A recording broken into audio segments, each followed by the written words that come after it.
This is a very topical event tonight because we have been focusing in the Edinburgh Greens on international issues over the last month or so. Waking up on the 1st of February, finding ourselves in a transition period, leaving the EU, but then on a positive note, spending time in the beginning of February launching our new Green Yes campaign, which is a call to a second Scottish independence referendum with a vision of a green, independent Scotland within the EU, which we are very excited about, and if anybody else here is excited about that vision, then please do join us in that campaign. We're excited to welcome plenty of people into the movement and debate why we think that we want to have an independent Scotland within Europe, and talk in particular to people who are still undecided about that and to people who voted no in the first referendum in 2014. And in this context, with our focus on our place in Europe and our work to support European people who are living in Edinburgh and trying their best to cope with the slightly crazy and bizarre situation that we find ourselves in, where people are having to register for settled status simply to carry on their lives as they have done, we are pleased to welcome Magid here to Edinburgh, who can give us his experience as a recent member of the European Parliament. And I suppose quite a lot of us will have already heard of him, since he became something of a green celebrity in the last few years after being elected the Lord Mayor of Sheffield.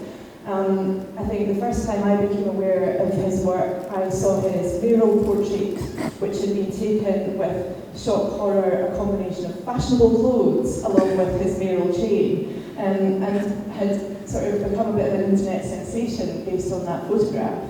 But then it quickly became clear that he also had the audacity to speak up for green policies and green values, which I think came as a bit of a shock for people because they're not used to a mayor doing things like banning Donald Trump from their city. And so it went down very well and became a bit of an internet sensation, I think. So after his whirlwind year as a mayor, he also then stood for the European Parliament when we had one last election there that we hadn't quite anticipated having, and took his unique style to Europe as well. So I'm very delighted to welcome him here tonight to have a conversation with the Edinburgh Greens co-convener, Kate Nevins. So the format of this evening is that Kate and Magid will have a conversation, and once they have had a bit of a Q&A, we will open up the floor to questions from the audience. So please join me in welcoming Magid and Kate. Welcome, Kate.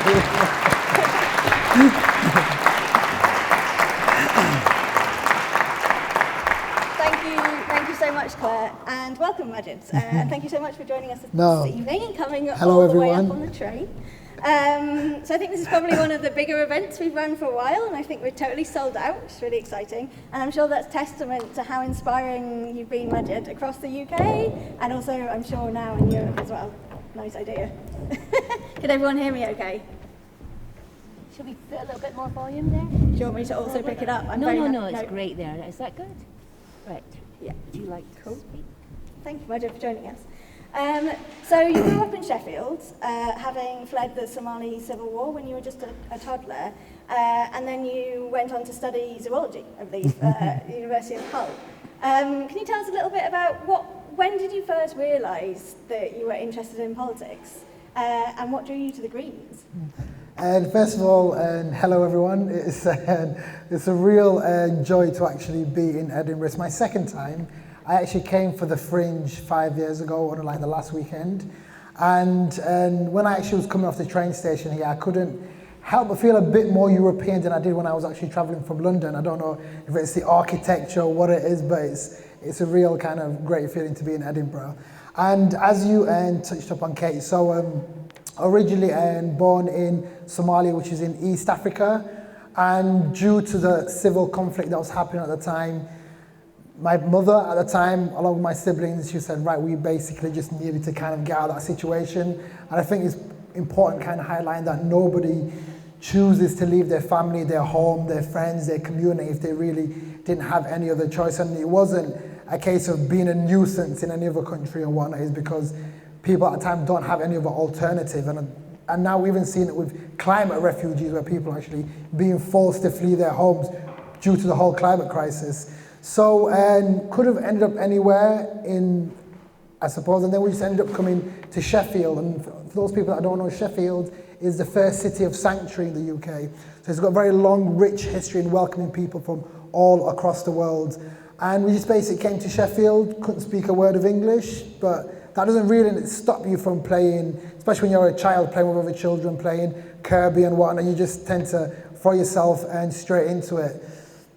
Grew up in a community, an area called Burngreave in Sheffield, and with any other kind of socially deprived community that was hit by austerity, it's got a lot of its issues. And then, for some reason, as a kid, I was really, I missed everything that was happening in my environment. I was someone who was always quite, I don't know, like just intrigued and like was led by curiosity more than anything else. And people always ask me, like, Magid, like, who were your role models when you were growing up?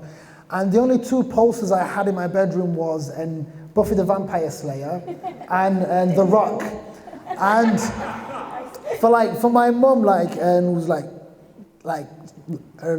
traditional Somali, she didn't really understand the Western culture of having pictures of people you didn't know on your wall, especially a lady holding a dagger and a guy in his underwear raising his eyebrow. So it was quite odd thing, but like something kind of really drew me to that. But then I knew I just really wanted to go to university because I guess the opportunities that university kind of brings, and I didn't know what to study, so I went on the UCAS website, as you do, and I was going through the list of courses, and it was like A, accounting, I was like, I'm not interested, B, business, and I got down to Z, zoology. And I ended up doing aquatic zoology at the University of Hull. And honestly, I just was, at the time I was intrigued at the ocean. I had a favorite ocean, the South Pacific.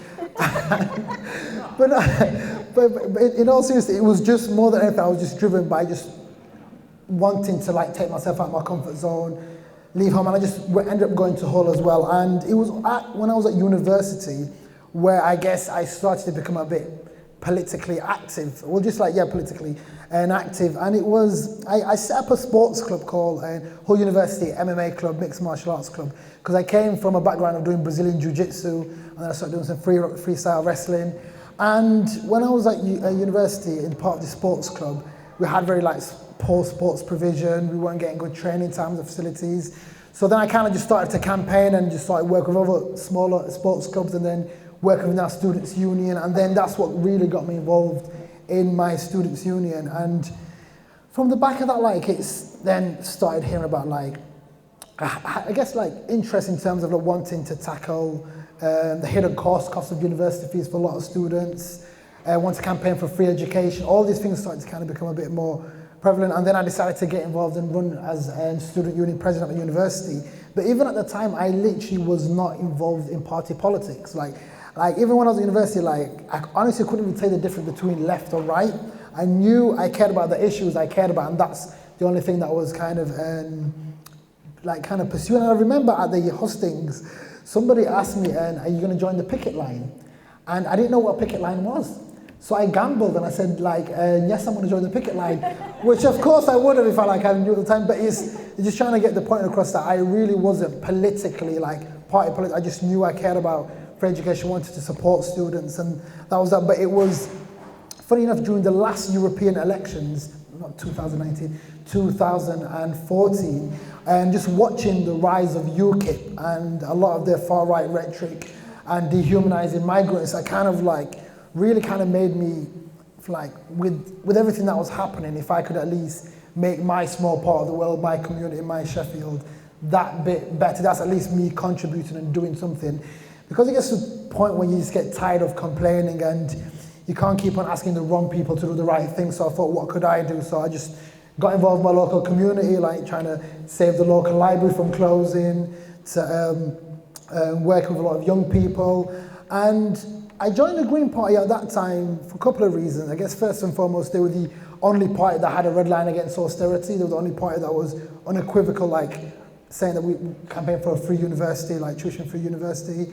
And of course, we've got one planet and we need to live within our means. And yeah, it just kind of drew me to it, to be honest. And then I kind of just started campaigning, and that's what really, just from need of just wanting to do something and not sit on the sideline. Yeah, amazing. So you were elected as a councillor when you were just in your mid-20s, and then 2 years later you were suddenly the Lord Mayor of Sheffield.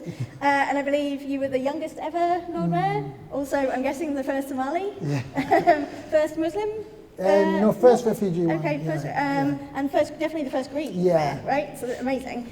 How did you feel in this position? What did you feel like you were able to do with what's quite a ceremonial position? So, when I became a councillor, it was amazing. Like I was just explaining to Kate, in Sheffield we have local elections every year apart from 1 year where we have a fallow year. So there's always election, you're always taking a bit of a break, then you're right back on the campaign trail.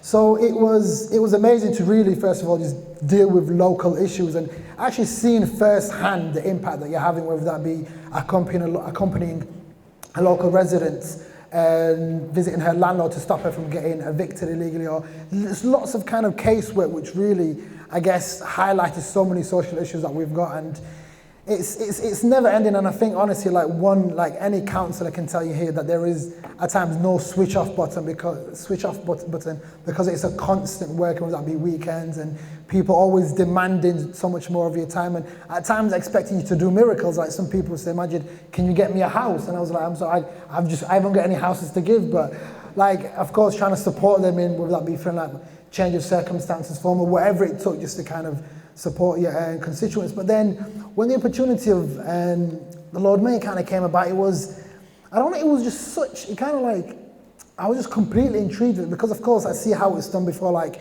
people always tend to see, like you wear a big gold chain and you get driven around and you chair the full council meetings. But for me, I just saw so much more to it than what it was, and I just kind of believed there was so much more that you could do with it.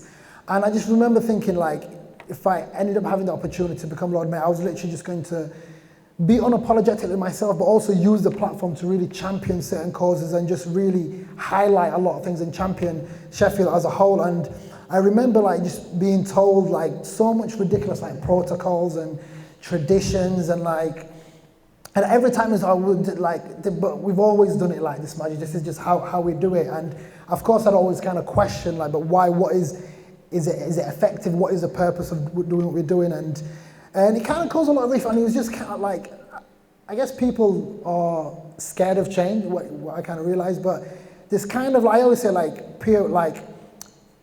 tradition is just peer pressure from dead people. And it's just genuine. And it's like, for me, I just wanted to kind of like change things. But at the heart of it, of course, I had great intentions. And I would kind of do like a monthly campaign where I would squat on a table with a t-shirt message just to try to highlight my point and speak at full council meetings, even like at the full council meetings, which I used to chair, just to kind of highlight the creative talent that we had in Sheffield. I used to invite performers to actually come and perform and reclaim the space of the council chamber, whether that be poets, comedians, shoe designers, just whatever, just to kind of highlight to our local decision makers the importance of arts and culture in the city, and also giving, whether that being school children, a platform at the council itself, just to kind of like say, this is your council. And but yeah, it was a real great opportunity. And of course, I knew that I wasn't going to please everybody. And people always say, "Oh, Magid, you just attention seek." And I'm like, that's exactly what I'm doing. I'm literally peacocking. I'm trying to draw as much attention as possible to the stuff I'm talking about, because it's. And I think was it like Maya Angelou that said, people might not necessarily remember what you say, but they always remember how you make them feel. So I'd always try and engage people on an emotional level. And I just really just did everything to the best of my ability, knowing that some people weren't going to be pleased with it. And with that came with a lot of racism, whether that be online, letters, and having to get the police involved. There was a lot of kind of like, I actually used to keep a hate box in the corner of the Lord Mayor's parlour, but at the same time I used to have a love box, and the positivity massively outweighed it. But at times it can be easy just to react to a lot of the negativity, but it was just a case of constantly reminding myself that, listen, your energy is limited and you're best kind of focusing on the positive things. But yeah, I guess that kind of really gave me a platform. And the interesting thing was like, it's, as well as of course doing things differently, and one of the things I kind of feel like one of the reasons I kind of got a lot of attention is I guess due to a failed democracy in some sense, because if we look at the people that we elect as leaders, they don't necessarily reflect the people that they're there to represent. If we look at our government cabinet, for example, they majority come from a certain background, so how on earth are they meant to like understand what child poverty is or to kind of really understand people? So I think if we're really serious about tackling equality, I think it's important to kind of have real representation, whether that be like getting more women, people from the LGBT community, people from people of colour background, just to really make sure people feel that they are being represented and heard. And do you feel like that's something that is changing? So a lot of the institutions that we talk about, you being involved in, local councils, even the Lord Mayorship position, and the European Parliament, they are still overwhelmingly white and male. Do you feel like this is something that's changing? Do you think that you were able to shift any of those dynamics, those power dynamics, and reclaim the space a little bit when you were in charge? You know, something like the UK was the largest and was most diverse delegation in the European Parliament. So with now Britain, well, we've left the European Union, but now not having representation in the European Parliament is more white than it's actually ever been before. So of course there is a massive issue, and I guess from a personal perspective, it's like it just would have been completely like a waste if I was just like, oh, like I'm Lord Mayor, isn't it great, without trying to support or kind of bring other people and kind of give them space. So of course, like I would like and mentor 10 young people from working class, people of colour backgrounds, just to really, people that might have not necessarily thought of themselves of actually having or becoming politicians, because sometimes you need to like see it to be it and be able to kind of show people like, listen, like it is a space, like you've got as much right as anybody else, but it's, I guess it's empowering people and giving like people the skills and the tools that they actually need to actually take up those spaces. Amazing. So one of the things that you're clearly really good at is making politics feel accessible and relevant and engaging, particularly to younger audiences. What advice would you give to the Scottish Greens or to the other Green parties about how to engage with newer voices, maybe first-time voters and younger people? I'm sure they're doing a sterling job as it is, but but I guess there's a real kind of power in authenticity in the sense of like it can be like difficult at times, like even whether that be like in councils or whatever environment, just to kind of really not put up a front or anything, but just to try to behave or kind of how speak as what you're expected to kind of do or what you've seen other people do. But like,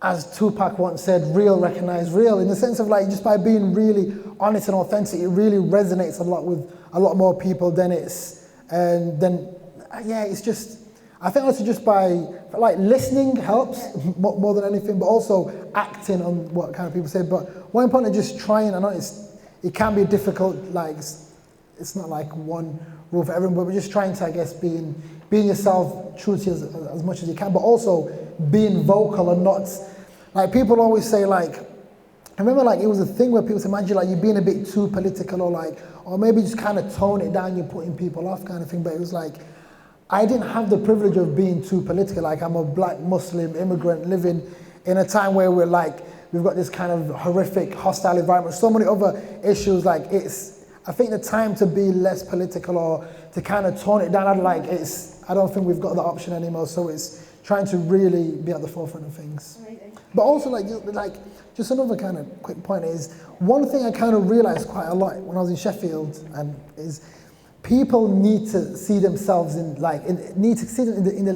their leaders, because say the councillors or even like some of the MPs weren't necessarily putting themselves out as much as possible. And I think there's at times like as politicians we kind of expect or want people to come to us and we're not necessarily putting ourselves out to people.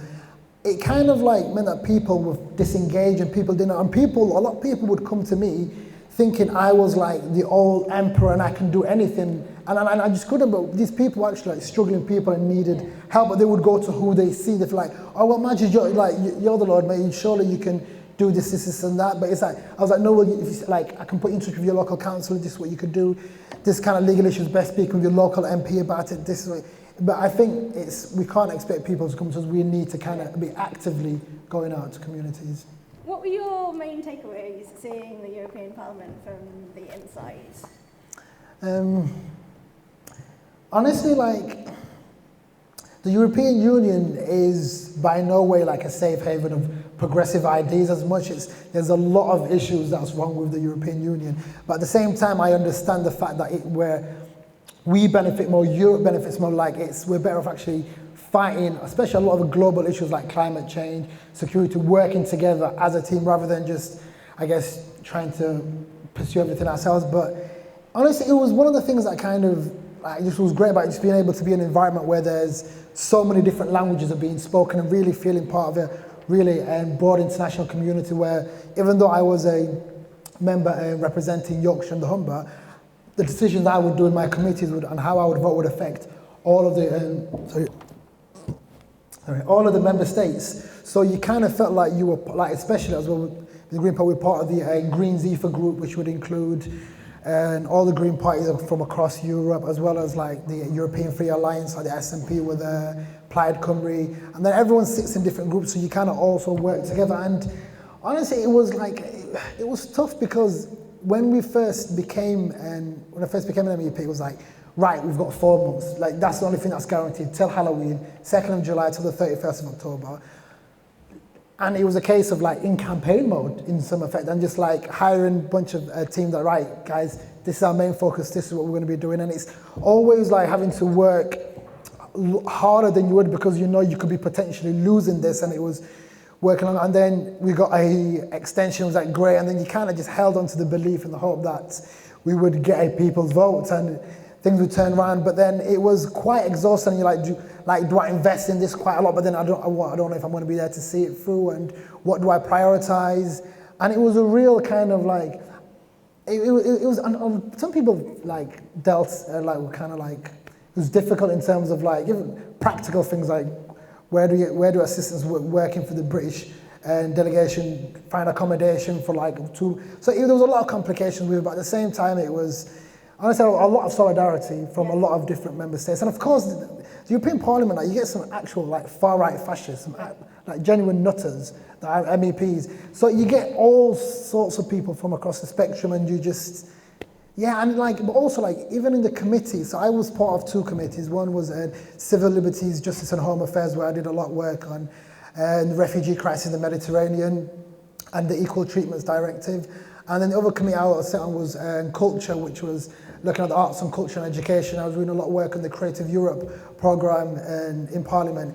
And you're forced to work with, because in each of those committees and the files that you're working on, there's different people from all different political groups, from even the ones from the far right ones. So it kind of forces you to actually work together, like, because you all represent the Parliament against the Commission. So you're all kind of acting as one, whereas like in Parliament, Westminster, there doesn't seem to be much kind of collaboration in some degree. And do you think there's anything we can learn from how the other European Greens were working, in terms of were there other groups, other parties that were able to push through more at a European level? Is it bigger or? Of course, like it's different in European countries. Like in Germany, like they could potentially have a Green Chancellor in Germany, like looking at the polls. So like there's some parts that we do really well, and of course they've like a lot more advanced than us in terms of they've got like proportional representation, and so it's like, of course, in terms of like campaigning, there's a lot that we can actually mutually benefit each other and kind of learn from each other, and there's a European Green Party network, which a lot of that kind of conversation happens. So yeah, I'm sure there's a lot. Cool. What are your thoughts on the climate action policy that's coming out of Brussels? Is it strong enough, do you think? And what can we do to support that now that we're out of the union? It's I honestly don't think it goes as far as we need it to kind of go, and especially when we're talking about like 10 years, like I don't think it's not over-exaggeration when we say it's action or extinction, and we really need to kind of take this quite seriously. And the European Parliament, as a whole, it's of course like European Parliament can't propose legislation; it can only amend it. So it always kind of tends to come from the Commission. Of course, we as a Parliament and as the Green Group and all the other kind of political groups do put a lot of pressure on the Commission to act. But it's like, I think last week they kind of passed to set up like and like it's backing fossil fuels, and it's like it feels like it's a lot of rhetoric, but in terms of actually like doing what needs to be done, there's not much, but it's better than, I guess. And it's just nice the fact that some people are like, it's become a thing where people are taking it seriously. Like now, you've got Frank Timmermans, who's the sole person looking at and commissioner focusing on climate change, and he seems to be taking it seriously. But then, yeah, it's tough. And of course, like it's even from a UK perspective, like whether that be our air pollution limits and regulations came from the European Parliament, and we're going to be losing all those rights. So it's like, and there's no sign from our government to protect us from stuff like air pollution, because it's not in their interest it's not in their interest to. So at a time when we were taking our own government to court for the European courts because they were breaching limits that were protecting us, we won't be able to do that anymore. So of course it kind of leaves us ordinary citizens to actually tackle that. And like from a Sheffield perspective, like air pollution contributes to 500 early deaths in Sheffield alone, and it's quite serious. So it's honestly like there's not much hope coming out of this government, to be honest, but that's why a lot of it kind of relies on ordinary citizens to do. Thanks. Actually, that leads me on to my last question. So I've got one more question, and then I'm going to open up to the audience. So get thinking about what you'd like to ask. And just to let everyone know, I do tend to see women and younger people and people of colour first. So if you're in those groups, please put your hands up. So as Claire mentioned, and you've also mentioned, it's a pretty bleak state of affairs at the moment. Brexit Britain, rise of fascism and far right across Europe. Pretty much everything is on fire. Where do you find hope? Great question. Honestly, I find hope, firstly from young people. Like it's to see like the youth climate strikers to even just ordinary people, like young people seem to be like, from my personal experience, whether it be in Sheffield, across Europe, but just seeming to be a bit more actively involved in politics. It's the fact that just having young people like going on strike on a Friday and fighting for their future, it kind of makes me think, what was I doing when I was 16 years old? I was like probably skiving off school if I was going to take a day off, but it wasn't a case of just fighting for our future. So it's a lot of young people where I get a lot of my hope. So it's all this talk of like kids or the future, like they're the present, and if I think giving spaces to a lot of young people is imperative now more than ever. And to say like young people aren't clued up or aren't educated, if they don't know what they're talking about, and it's completely could be further from the truth. So that's why a lot of my hope comes from young. And at the same, also, what is the alternative? Like, if we haven't got hope, what have we got? So it's like the fight for a better world, a better Europe, and a better UK doesn't stop with a referendum or a general election. So the same things that we were campaigning for when we were in the European Union, we still need to be there to be fought for, so that doesn't change. Right. Thank you. Okay, so we're going to open up. We've got about half an hour or so for questions. If you'd like to ask a question, if you'd like to raise your hand, and I'll take in groups of 2 or 3. So yes, I've got one hand here. Yeah. Yeah. Oh, thanks, Claire. Yes. Thank you for that. I was a student when you were on there in Sheffield. Nice. Thank you for everything you did. No. I was wondering, in the wake of Boris Johnson's new immigration policies, it seems visa restrictions really basically impossible to get for the majority of people that our economy relies on, and also brings sort of value to our country. How can we resist that? Fight the policies.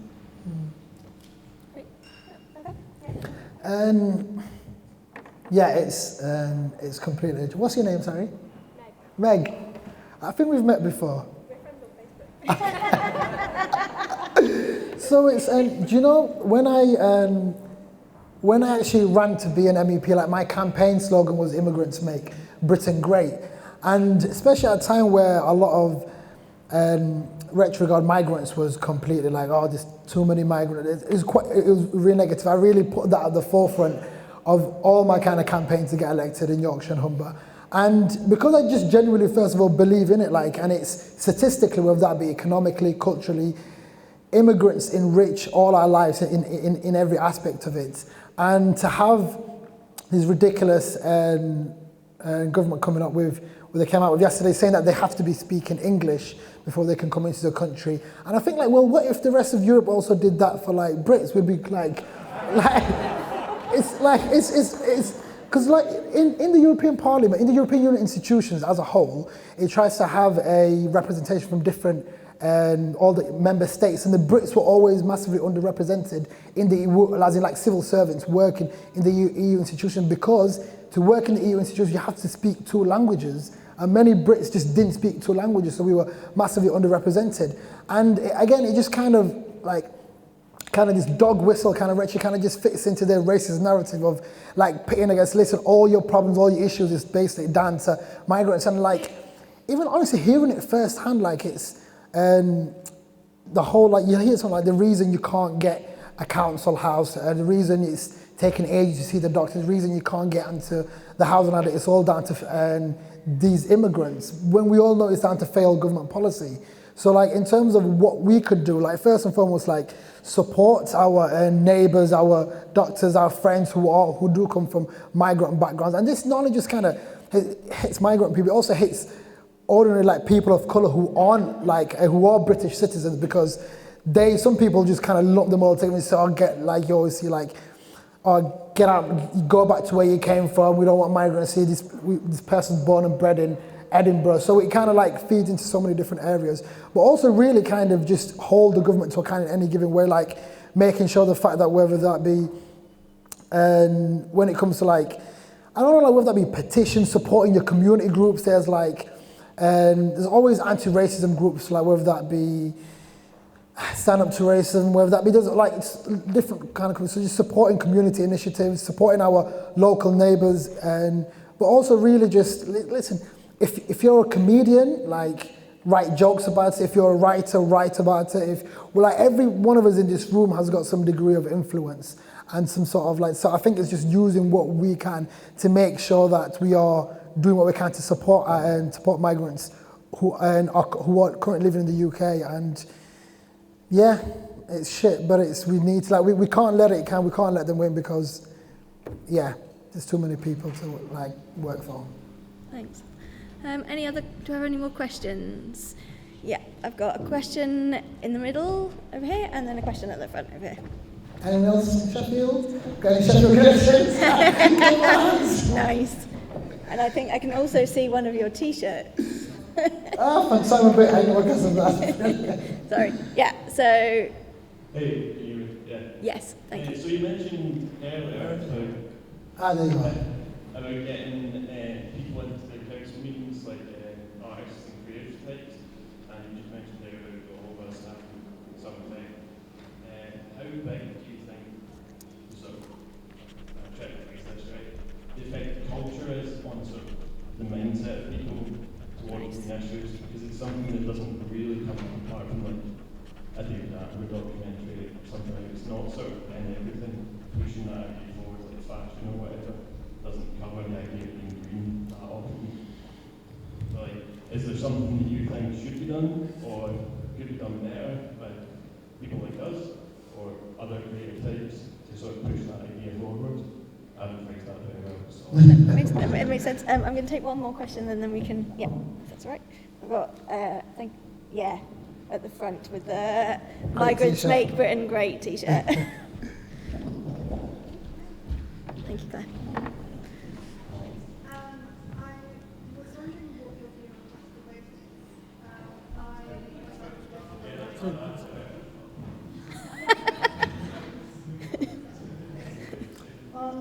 Yeah. I was wondering what your view on tactical voting is. I myself am a Labour Green voter, and I found myself in my last election in my constituency in Wales voting Labour, so I felt so strongly that I wanted to join that. And it really is a really hard decision to make. I'm just wondering support. Great, thank you. So a question on how culture can affect, like, push green issues and tactical voting. I'm a firm believer in the arts and culture as a way to really, I guess, communicate with people and get certain messages across, especially at a time where we need to use the power of storytelling, whatever form it is, to really, whether that be engage people to become activists or to actually care about an issue, or even just to have a real understanding of someone else's experiences and coming to this country as a refugee, for example, or someone who's a sex worker and needs to kind of like, but people don't understand. I think it kind of like, arts and culture really gives things meaning. And I think at a time when people like run out of hope, we look to artists to like give us some inspiration and some hope. And I think politics can really do with utilizing that a lot more. And I think that's the real source of power in using artists. And honestly, I generally believe that the absence of arts and culture enables a lot of far-right groups to kind of grow all across Europe as well. So it does something amazing to actually even tackle fascism. And I read a paper on it once, but it's true. But it really is true. And yeah, it'd be great. Like it's hopefully every council, every council is in here would kind of see the value in that and really kind of supports artists in any given shape or form. And we kind of like one of the part of the immigration decision that they kind of made yesterday means that every artist coming to the UK has to have a visa, which of course now is going to slow things down. It's going to be a real problem for arts and culture as a whole, and we knew this before Brexit actually happened, that it was going to really have a negative impact on the music, arts and culture thing as a whole. And in terms of tactical voting, it's tough. Like it really is tough. And I think the biggest culprit in all of this is our voting system, first past the post.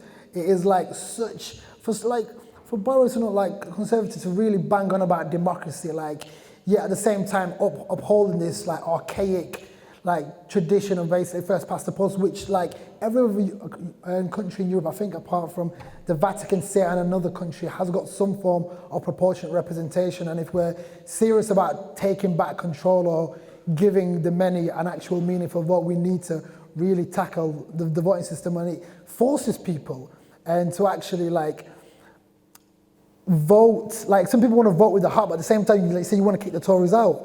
So I actually like at the last general election, some people didn't agree with my stance, but I actually made a point by saying, listen, if you're living in a Labour Tory marginal, vote Labour. If you're living in like, my whole point was, honestly, do what it takes to get the Tories out, because if we're serious about supporting migrants, serious about tackling the climate crisis, we're not going to get any of these by having a Tory government. And for me, it was like, it's shit, the fact that we can't vote for, in certain like constitutions, you can't vote for what you believe in, what you want. Well, you can, but like, it's just shit because we're stuck in this voting system and first past the post, which does force people to kind of vote differently. But there's certain constituencies where it doesn't make a difference, or it doesn't make as much of a difference. And it would have been great, in honesty, to see all the kind of like progressive parties working together just to try and oust the Tories in whatever it took, because, yeah, it's crap. Yeah, suddenly lots of hands. Sorry, Claire. I've got at the back there with dark hair, and at the front here with the blonde hair, and then in the middle with the red hair.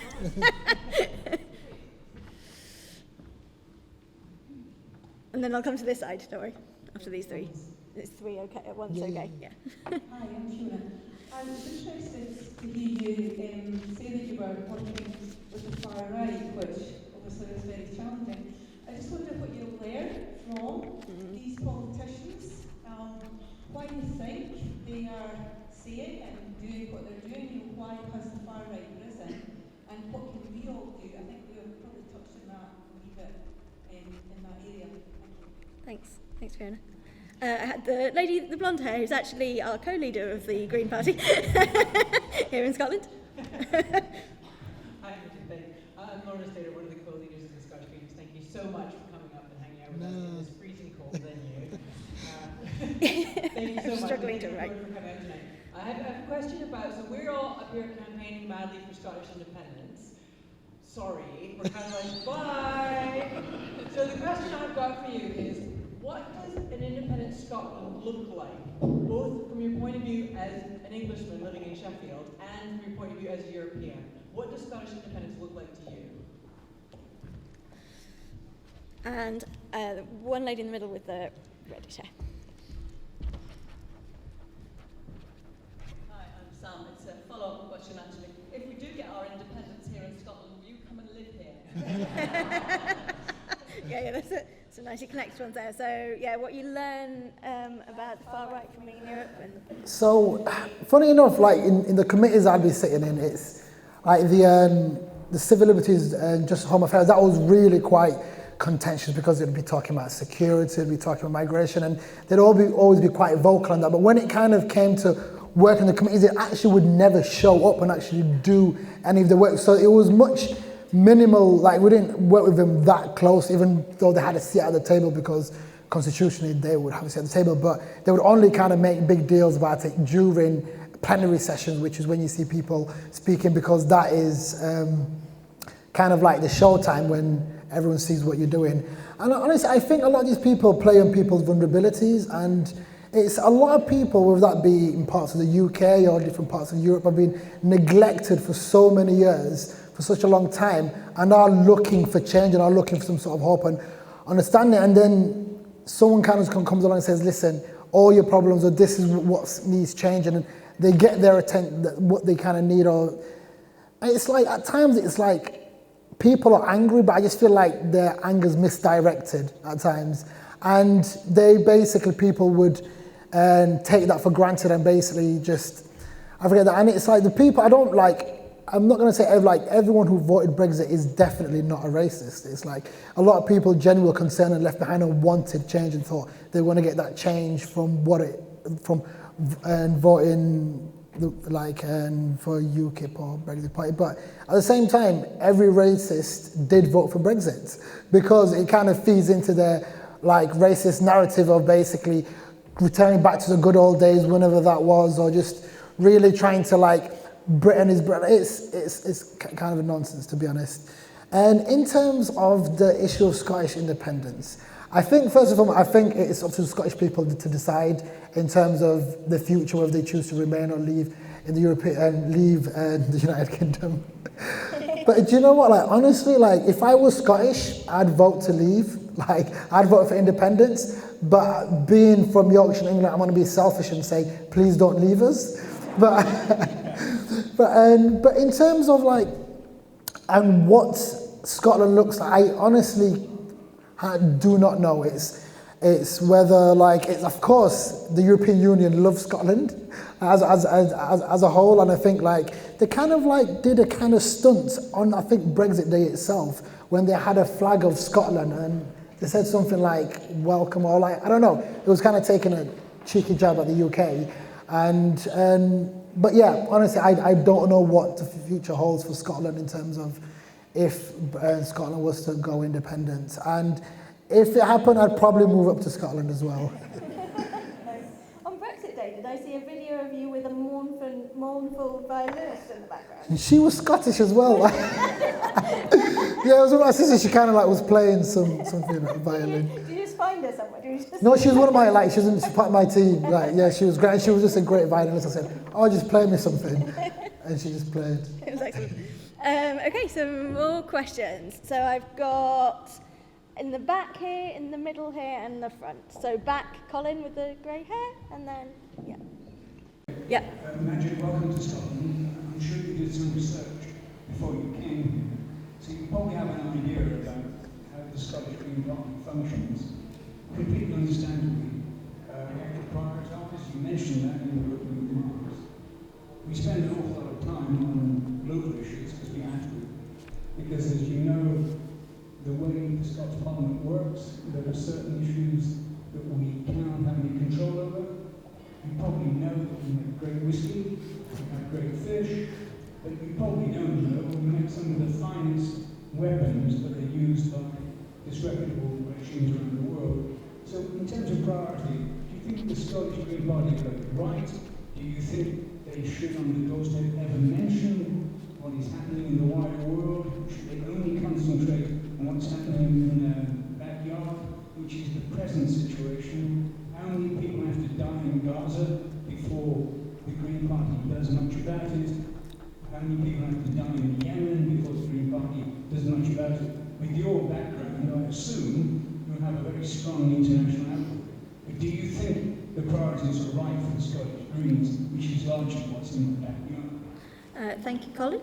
I've got green scarf in the middle here, and then the leather jacket in the front. Thank you. I'm just going to echo how amazing it is to have you here and what an exciting thing it's been listening to you. I was wanting to ask what you think, well, if you think the left, specifically the Green left, is doing enough to kind of decolonise and diversify the fight against the climate crisis, especially quite tricky in Scotland when it's so white. But generally speaking, do you think enough is being done to put the priorities where they should be? Fantastic question. And yeah, we'll get that.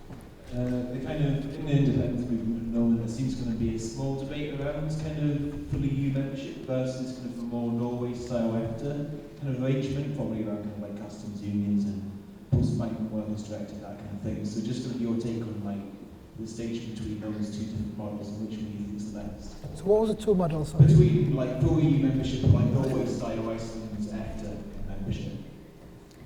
I did warn you, you might get some technical questions.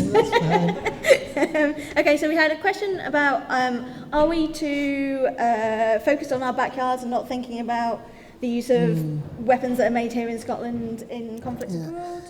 So in terms of what to kind of address on the doorstep, I want to actually speaking with ordinary citizens in Edinburgh. I guess it's just first of all by asking questions you find out what they actually care about. But I don't think, of course, we need to put local, if it's like the local election, we need to put local issues at the forefront of things. But at the same time, we can't pretend everything else around us, around the world, isn't happening, because at the same time, with Scotland, the UK, we've also got a big responsibility to play, especially when we've at times had a big part into and had a big role to play in another country's demise. So it's like, of course, the issue in Palestine or Yemen, it's an injustice, as I say, an injustice anywhere, it's a threat to justice everywhere. And I think people want to see Britain playing a lead role in actually supporting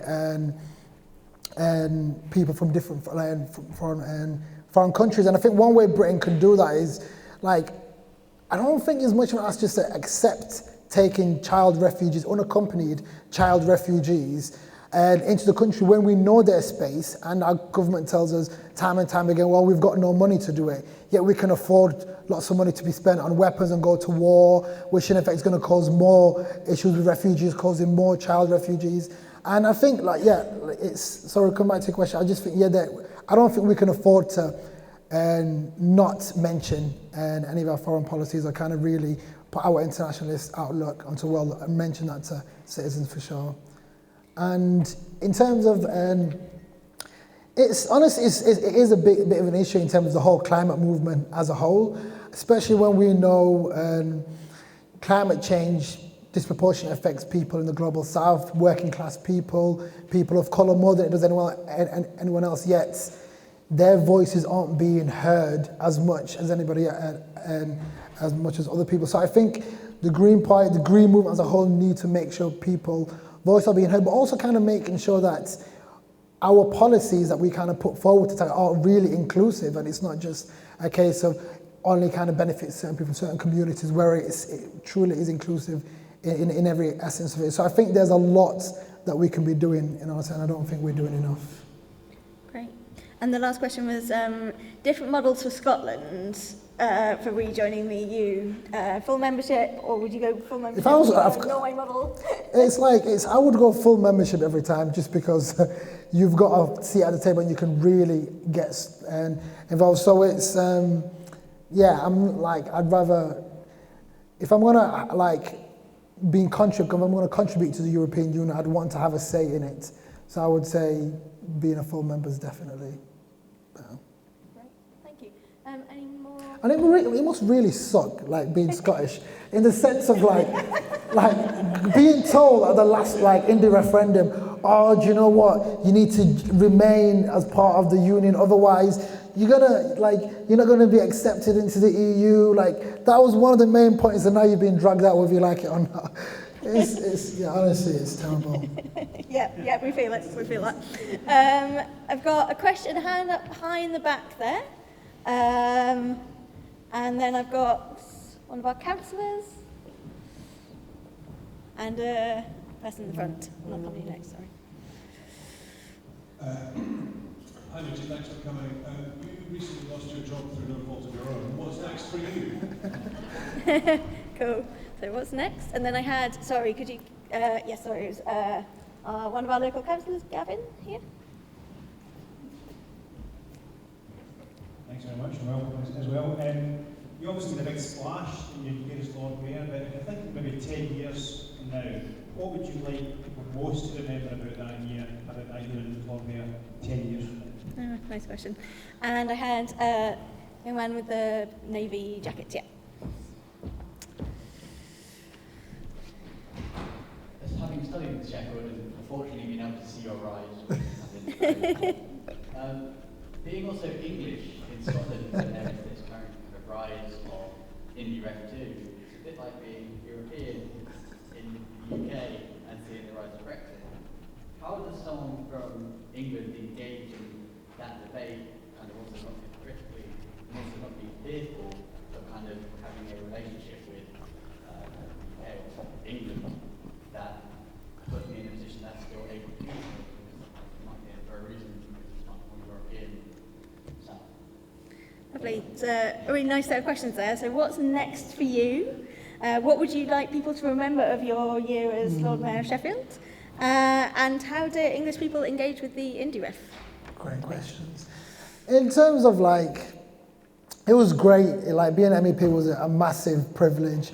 And I think I use the word privilege because it genuinely really, really was. And I think any politician shouldn't ever take for granted being able to hold an office and kind of really see it as a job per se. So I remember when during, I think 2017, when Labour were discussing deselection and all this sort of stuff, you had a lot of MPs that were even Chucker and Moore, some people really wealthy off saying, oh, we're going to be losing our jobs, and using the same rhetoric as if they're going to be left out on the streets and didn't have any other kind of alternative. And it's I have lost in technically a job, but at the same time it was a risk I knew I was getting myself into, but it was a massive privilege, and it really was. In terms of what I'll be doing next, honestly, I've never been one to really have much of a career plan. I started off and studying aquatic zoology, then I set up a digital marketing business for a bit. That failed.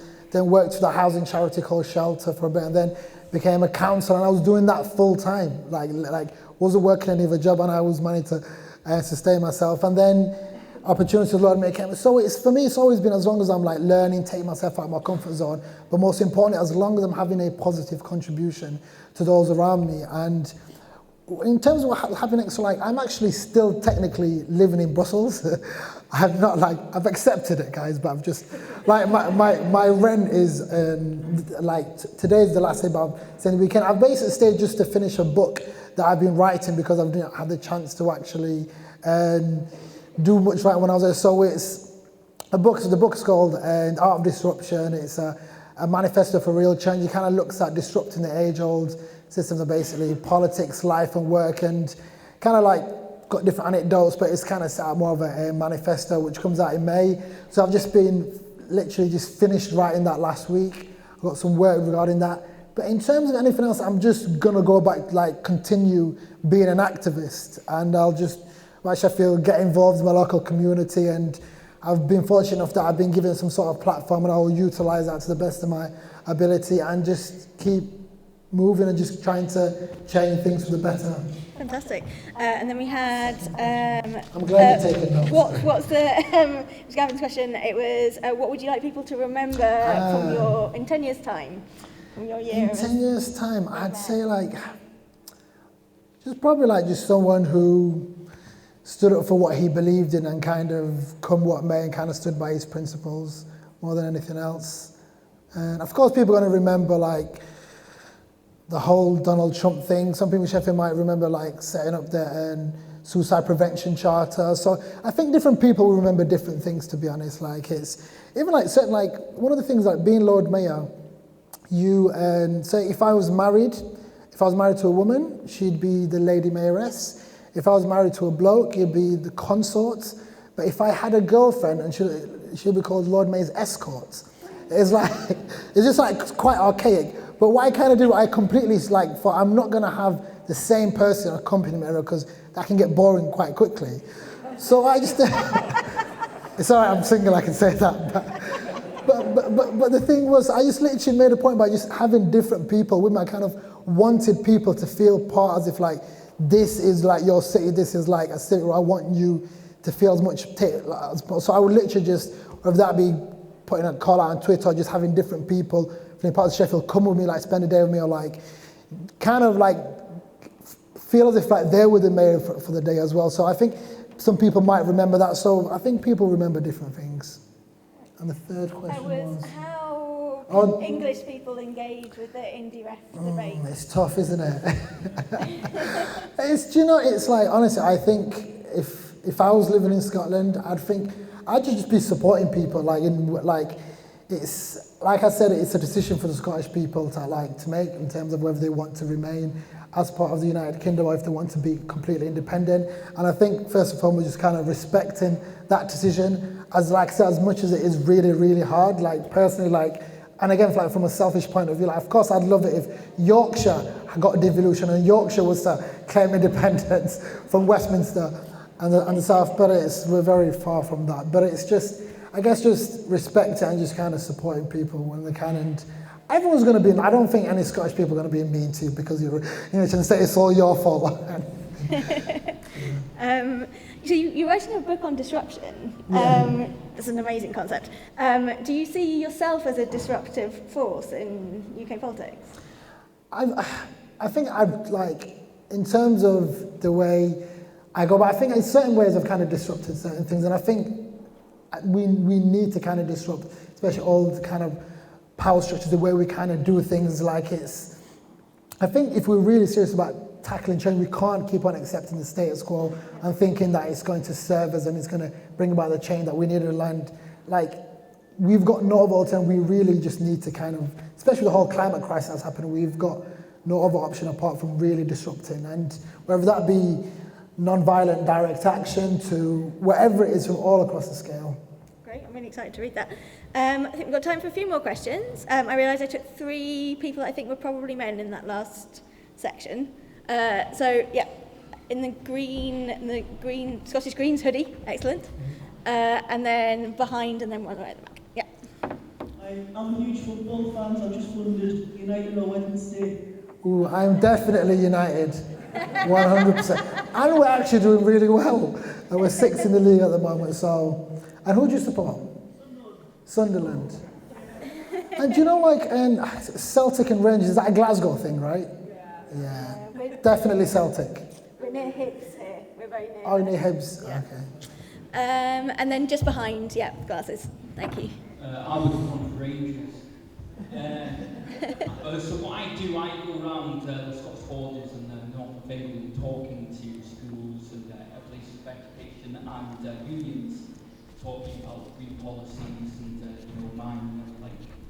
And speaking, you've got Druids Bay and you've got open cast mines opening in Cumbria.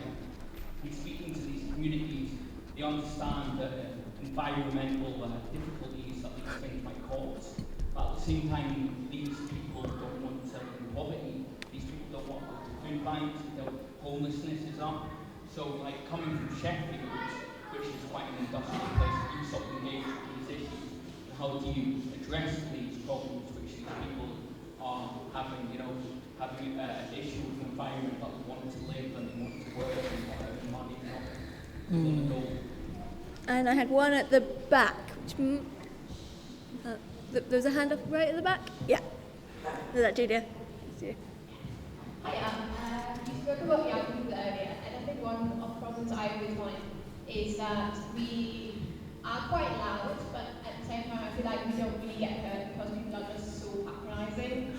And I think both businesses and politicians kind of try to engage with us, they try to seem like they engage with us, but like really they're not doing anything. And I just wondered, what do you think we can do about that? Honestly, be louder. Like, I think they're patronising because they're actually threatened. Like, it's either they don't know the answers or they completely don't know what to say, or you're really challenging them, and I think they just don't know how to react, and they always end up resulting into just completely patronizing you because they've got nothing else to say or do. So, and I honestly think what you can do is just keep mobilizing, keep like shouting even louder and doing continue what you're doing, to be honest. And of course, make sure that you're voting for a party that isn't ignoring the climate crisis, and but yeah, I honestly think you're doing a great job as it is. And if they are patronizing, the worst thing is if they were completely pretending you weren't even there and weren't even existing. So the fact that they're even patronizing you tells you that you are definitely having some sort of impact. Thank you. And I had a question about the balancing sort of communities, income. It's tough because it's like, sometimes you can be talking to people about the climate and all these issues and we're all gonna die. But then people necessarily just care about, listen, I'm struggling as it is. I'm a single mother I'm just putting food on the table. I'm trying to not resort to food banks. There's for a lot of people, they have more actual pressing issues. And I think it's how we kind of address that in the sense of in Sheffield, we've kind of been doing a lot of work in terms of tackling idling cars outside school because everyone has to take their children to school, and some kids have got asthma and so it's been working with the school and working with parents is something that's directly affecting them and their children. And I think this is where the whole kind of Green New Deal kind of model comes into, because it doesn't just necessarily look at just environmental issues as a whole. Of course, the core of it also looks at jobs. How can we create a society where everyone is not only surviving, but also kind of thriving and just kind of tackling the concerns that we have for a whole drastic change of actually how we live. And because when it's the only way we're going to address not just the social imbalance, but also tackling the crime crisis at the same time, because climate justice is empty without social justice, and it literally goes hand in hand, and I think we can't just leave social issues out of it whatsoever. Thank you. We also have our own Scottish Green New Deal, so we'll try and get you a copy of that as a thank you. Very exciting. Right, I have time for I think 2, maybe 3 more questions if they're quick. Do I have any other? Ooh, have we run out? Oh, yeah, we've got one at the front here, and then I'll abuse my privilege and last one too. How do Greens overcome the problem with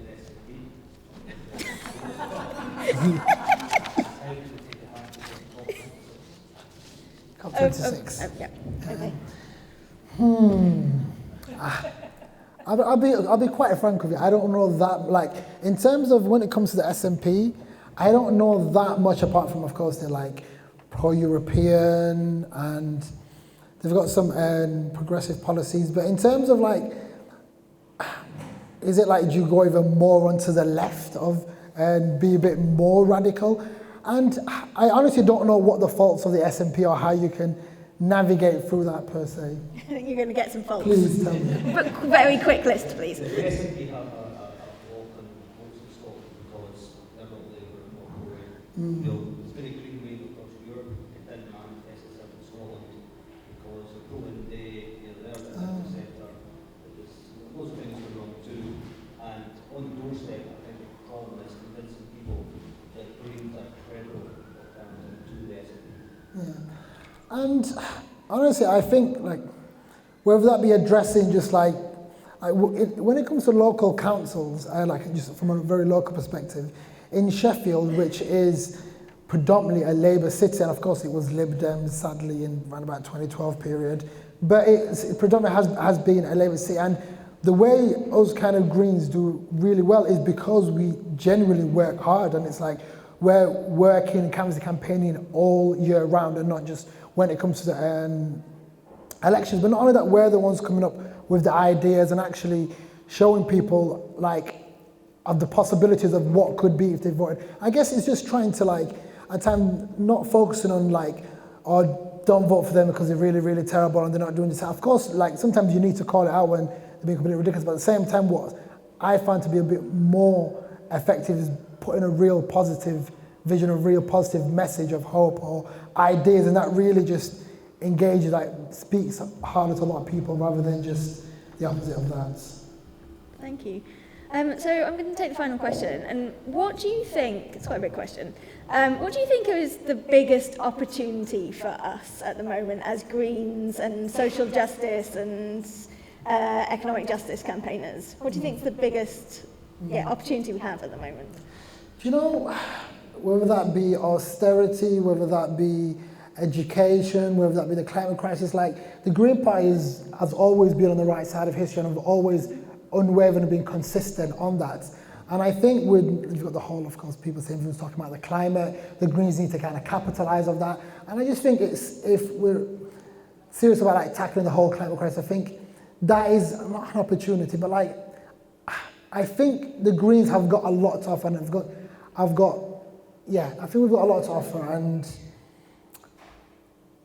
I just think it's about how we communicate it more than anything else. And I think if like, and honestly, like it's across the country in England and Wales, like I don't know much what's called, like the Green Council doubled last year, and I think people are starting to see the value of the Green and whether that be council, people putting in work, but also the fact that again we've been consistent in our messaging along. I think people are looking for an alternative, and I think people are like, especially at a time where people are voting different. Like sadly, you had like people who never voted Tory voting Tory for the first time, and I think people are actually looking to vote differently. I think at times where we were living in a period where people were like, oh, like my granddad will be rolling in his grave if I didn't vote this certain way. I think all that's starting to change, and people are actually starting to pay attention more and are willing to kind of give their vote elsewhere. And I think we just need to be there with the kind of like really just shouting out about our policies, and not at times just being radical about it. There's nothing radical about wanting free education it's just about basically putting it at the forefront. Fantastic, thank you so much. I'm going to hand over to Claire, but first of all, massive thank you to Magid for joining us. Thank you so much. Thank you. It was really, really interesting.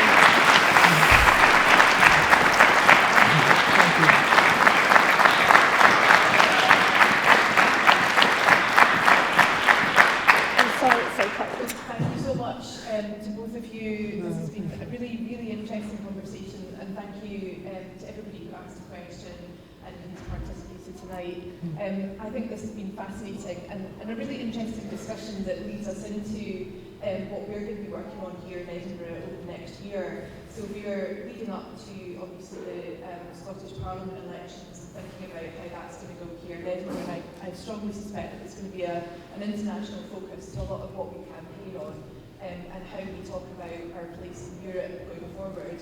And I think that the conversations about how independence should pan out, what it means to the different people who live here, are going to be very, very important. So that, I think we've touched on a lot tonight. I was going to ask if you might come back and visit us in the summer when we're having festivals. It's a lot warmer. It's better. Maybe on a book tour. Like you can come to the book festival. Yeah. The book festival, or talk to us about that. So it'd be lovely to have you back in Edinburgh sure. in the future.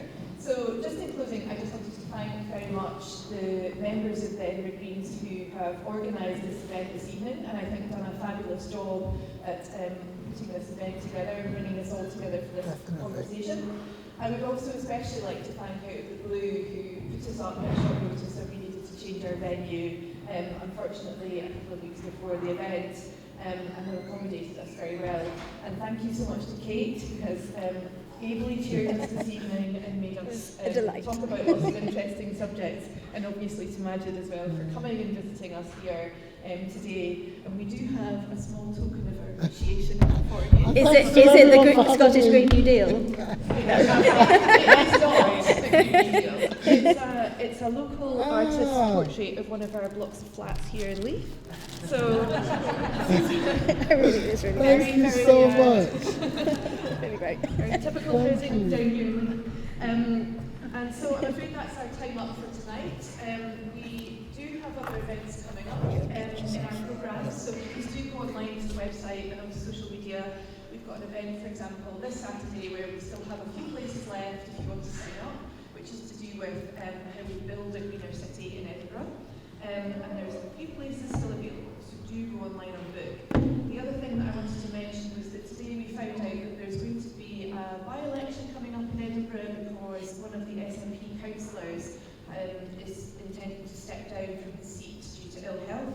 So we are going to be expecting a by-election in Craigenglen, Dudingston in the next couple of months. So if you're interested in getting involved in campaigning campaigning on any of the issues that we've spoken about tonight, and perhaps even donating to the cause. So sugary buckets on the way out, and we will very much welcome your involvement in that campaign if that comes ahead. So can I just ask in closing that you help the team here who need to clean up and reorganise the hall, that we do make our way outside. There are lots of lovely bars and cafes here, so if you want to continue chatting with friends, people who you've met tonight, then please do so, but we will now have to close, I'm afraid. So if you want to join me in... Oops. Can we request a quick selfie with everybody? Oh, is that yeah. Before, yeah. I don't know. Do you want me in it or not? Yeah, give me a little cake face. I do the pictures, so this is all... Right.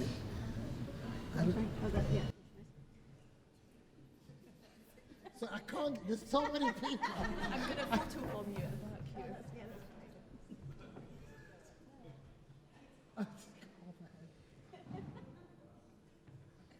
No, don't, that is the worst. One second, one more.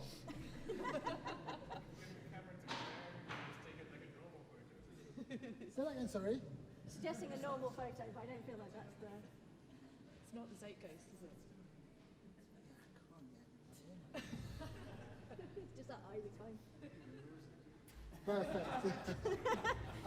Thank you so much, guys. Really appreciate it. Thank you. That was my famous face.